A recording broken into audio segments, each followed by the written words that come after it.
जिस टॉपिक पे मैं बात करने वाला हूँ, बहुत सारी क्वेरीज आती है मेरे पास कि सर फ्लैट का वास्तु बड़ा, और कंसल्टेंट्स की भी क्वेरीज आती है कि सर फ्लैट के वास्तु में ना हमको बड़ी समस्या आती है। जो वास्तु हम पढ़ते हैं वो 99% वास्तु में जो हमारे को गाइडलाइंस मिलती है उसमें फ्लैट का कहीं कोई जिक्र नहीं है।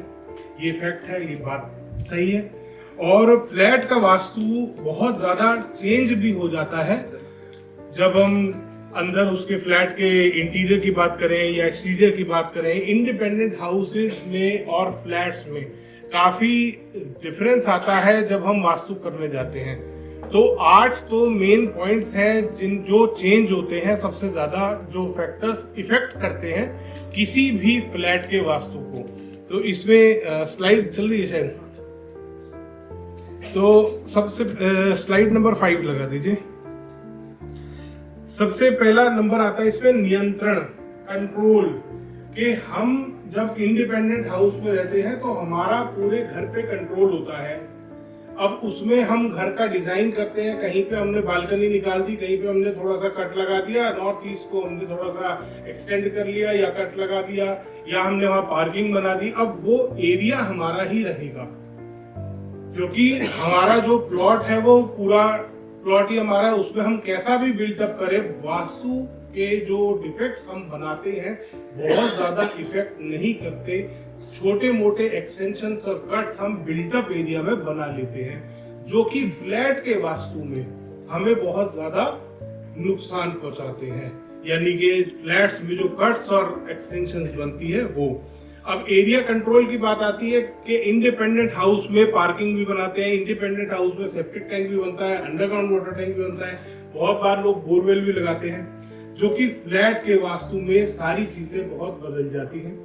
फ्लैट के वास्तु में ना तो आप सेप्टिक टैंक का वास्तु कर सकते हैं, ना आप ओवरहेड आपके टैंक आपके हाथ में, ना अंडरग्राउंड वाटर टैंक आपको पता ही नहीं है बिल्डर ने लगाया कहाँ है। तो जब भी हम फ्लैट्स में या अपार्टमेंट से वास्तु करते हैं, एक बार इस चीज पे गौर जरूर करना चाहिए कि अंडरग्राउंड वाटर टैंक सोसाइटी के किस एरिया में आ रहे हैं। पुणे में एक सोसाइटी में विजिट किया था, वहां पे बिल्डर ने ही इनवाइट किया था मुझे। वहां पे क्या समस्या थी, वो बिल्डर के फ्लैट बिक नहीं रहे थे और बार बार सोसाइटी पे कोई ना कोई ऑब्जेक्शन उठ रहे थे। और उनके जो अंडरग्राउंड वाटर टैंक सोसाइटी के बनाए थे, उस आदमी ने, बिल्डर ने साउथ ईस्ट डायरेक्शन में बना रखे थे, जिसकी वजह से बार बार सोसाइटी को लीगल इश्यूज फेस करने पड़ रहे थे और उसका माल बिक नहीं रहा था। तो ये बहुत बड़ा एक चेंज आता है। इसके बाद स्लाइड अगली कर दीजिए। सेकंड, अभी हिमांशु जी भी बात कर रहे थे यहाँ पे ब्रह्म स्थान की। ब्रह्म स्थान हमें फ्लैट और अपार्टमेंट में तो ना के बराबर मिलता है।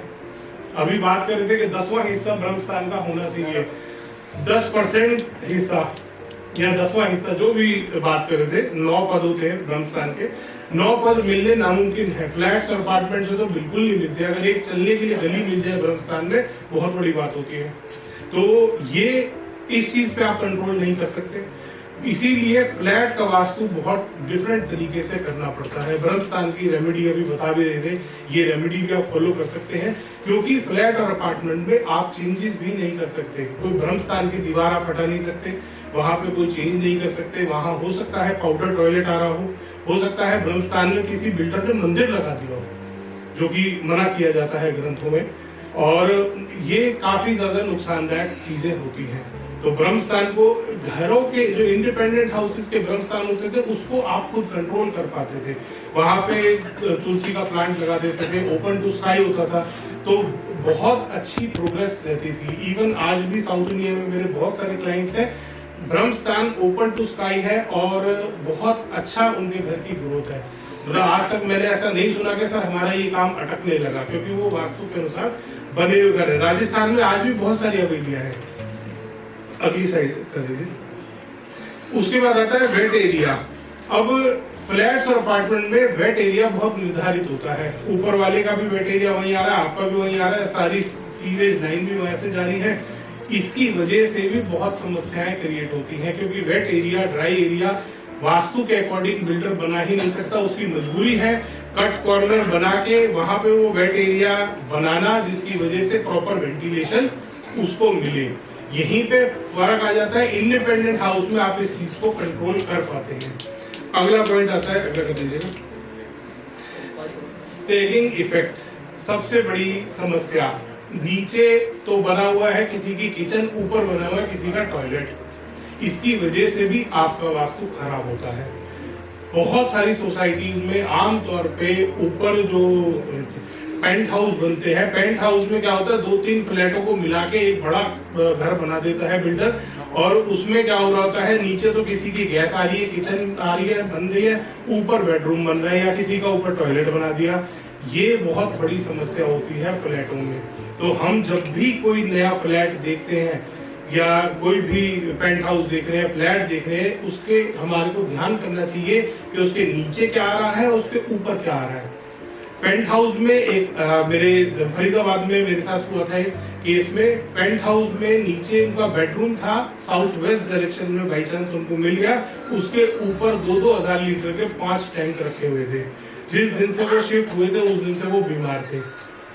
तब वो बिल्डर को रिक्वेस्ट करके, बिल्डर ने कहा कि आप अपने खर्चे पे ओवरहेड वाटर टैंक को हिला सकते हैं। मान गया वो बिल्डर, सही था इस वजह से, अदरवाइज ये भी बहुत हानिकारक होता है। अगली स्लाइड पर दीजिए।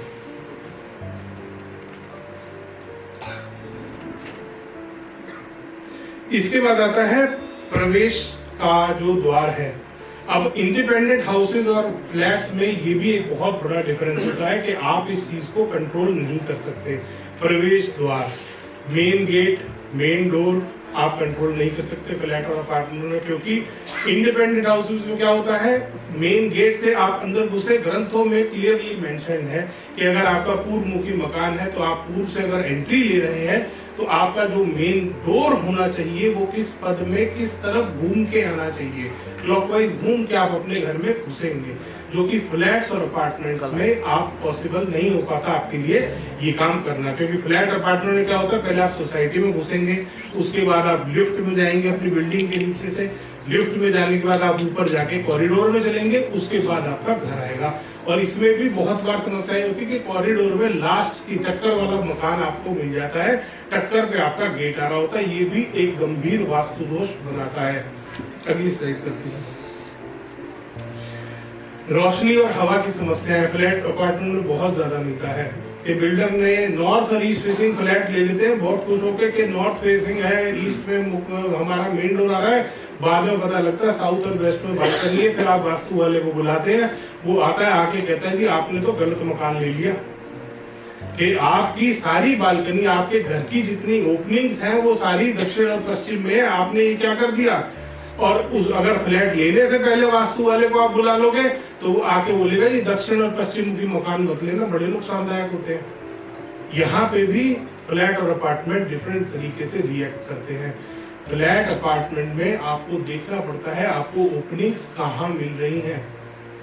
साउथ और वेस्ट का अगर आपको मेन डोर मिल रहा है, इट मींस आप मान के चलिए आपको उत्तर और पूर्व में खूब बड़ी बड़ी बालकनी और ओपनिंग्स मिलने वाली है, जो कि आपकी हेल्थ को बहुत बेनिफिट दे सकता है।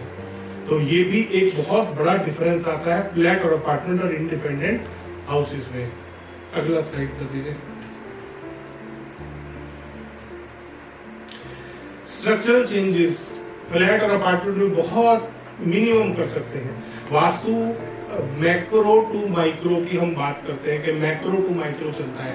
पहले हम पूरे प्लॉट का वास्तु करते हैं, फिर हम उसके ऊपर जो भूखंड बना रहे हैं उसका वास्तु करते हैं। अब फ्लैट अपार्टमेंट में एक बॉक्स आपको दे दिया जी, ये आपका खिलौना है, इससे आपको खेलना है। अब उसके अंदर आप बहुत ज्यादा चेंजेस नहीं कर सकते। फ्लैट और अपार्टमेंट में पॉसिबिलिटी ना के बराबर होती है जो चेंजेस की होती है। तो आप इंटीरियर में चेंजेस करके अपने लाभ के लिए उसको बदलाव कर सकते हैं इंटीरियर का। सिर्फ कॉमन एरिया का भी बहुत बड़ा वास्तु दोष बनता है। अभी जैसे मैंने कॉरिडोर का एग्जांपल दिया था आपको कि कॉमन एरिया, अब किसी का मकान का गेट आ रहा है लिफ्ट के बिल्कुल साथ में, वो भी उसको इफेक्ट करेगा। किसी के मकान का गेट आ रहा है जिसके घर के बाहर वो डस्टबिन रखे होते हैं 3-4 तरीके के आजकल सोसाइटीज में, तो वो एक आदमी होता है, उसके गेट के बिल्कुल साइड में उसके डस्टबिन आ रहे होते हैं, पूरी जो फ्लोर वाले हैं सब वहां पे कचरा डाल रहे होते हैं। ये भी एक काफी नुकसानदायक चीज होती है। कॉरिडोर वाला मैंने अभी आपको बताया था, ये भी, इन सब चीजों का भी आपको ध्यान करना है कि आपका टक्कर पे घर ना हो। फ्लैट अपार्टमेंट की बात कर रहा हूँ, किसी लिफ्ट की एंट्रेंस एग्जिट के साथ ना हो। स्टेयरकेस अगर आपके घर के आसपास आ रही है फ्लैट या अपार्टमेंट में, वो उत्तर और पूर्व की तरफ ना हो, इसका भी ध्यान करना है। अब इसके बाद बात करते हैं रेमेडीज की, कि आमतौर पे जो सबसे ज्यादा क्वेश्चन आते हैं, मैं नोट करता रहता हूँ कि क्या रेमेडी लोग ज्यादा मतलब समस्या आ रही है। ईशान कोण का टॉयलेट सबसे बड़ी समस्या आजकल वास्तु वालों ने बना दी कि अगर ईशान कोण में टॉयलेट आ गया तो कैंसर से ही मरोगे। ऐसा नहीं होता। अभी ज्योतिष की भी बात हो रही थी, कुंडली की भी बात हो रही थी, कोई भी एक छोटा वास्तु दोष, और ये बहुत बड़ा वास्तु दोष नहीं है, क्योंकि ईशान कोण में पानी ठीक है, टॉयलेट सीट की दिक्कत है, उसका आप बड़े आराम से उपाय कर सकते हैं। यहाँ पे मैंने काफी सारे उपाय बताए हैं कि टॉयलेट को ड्राई रख सकते हैं, उसको एयरी रखना है, आपको साफ रखना है, हवा उसमें वेंटिलेशन, प्रॉपर वेंटिलेशन होना चाहिए, प्रॉपर लाइट होनी चाहिए टॉयलेट में। इसके अलावा बहुत सारे तरीके के क्रिस्टल, वास्तु में रत्नाध्याय एक अलग से पूरा अध्याय है रत्नों का, जिसमें विश्लेषण है, रत्नों के बारे में बताया गया है कि वास्तु में ऊर्जा को बढ़ाने के लिए आप रत्नों का इस्तेमाल कर सकते हैं। इसमें दिशा अनुसार रत्न बताए गए हैं, इसमें वैसे जो कुंडली के अनुसार भी है वो भी रत्न बताए गए हैं। तो इसमें रत्नों को, रत्न बहुत महंगे पड़ते हैं, तो इसीलिए हम उसका सब्स्टिट्यूट यूज करते हैं क्रिस्टल्स। तो अगर ईशान कोण में आपका टॉयलेट आ रहा है तो उसमें आप एक्वामरीन क्रिस्टल का यूज कर सकते हैं। लगभग 400 से 500 ग्राम अगर एक्वामरीन आप अपने ईशान कोण के टॉयलेट में रखते हैं, अगर आ रहा है तो वो भी काफी हेल्प करेगा आपकी नेगेटिविटी को खत्म करने के लिए। दूसरा सबसे गंभीर वास्तु दोष आता है नॉर्थ ईस्ट की किचन।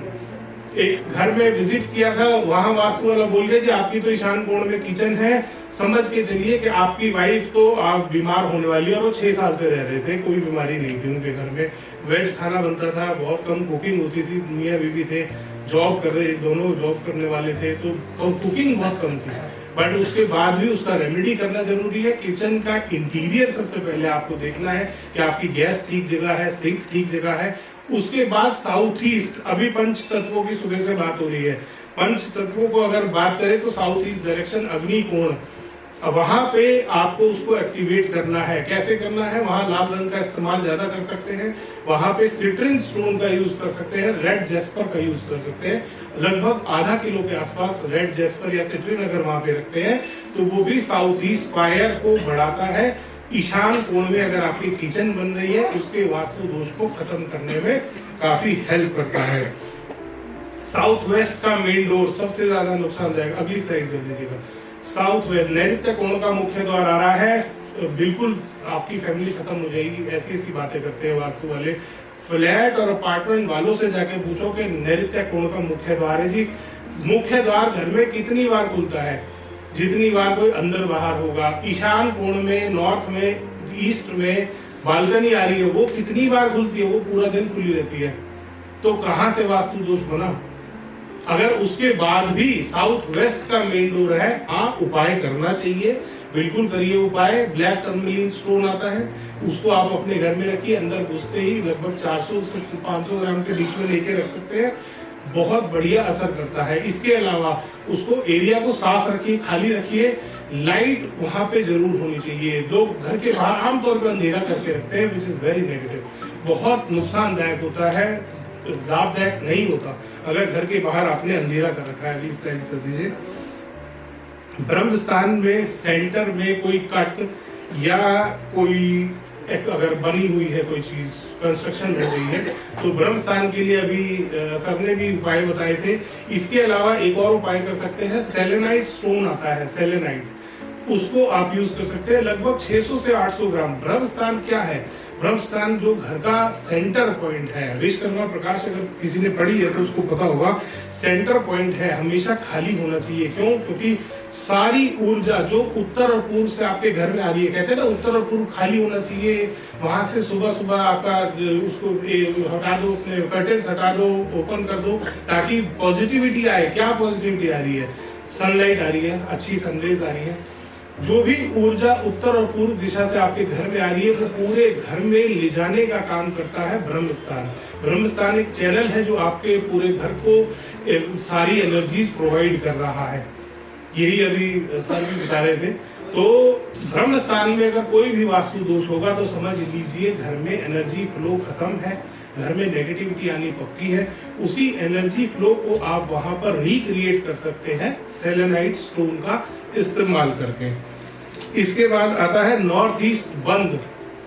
आमतौर पर हमने फ्लैट्स और अपार्टमेंट में देखा है लोग ईशान कोण का टॉयलेट है उसको डर के मारे बंद कर देते हैं, वहां पे स्टोर बना देते हैं। ये और भी बड़ा वास्तु दोष बनाता है।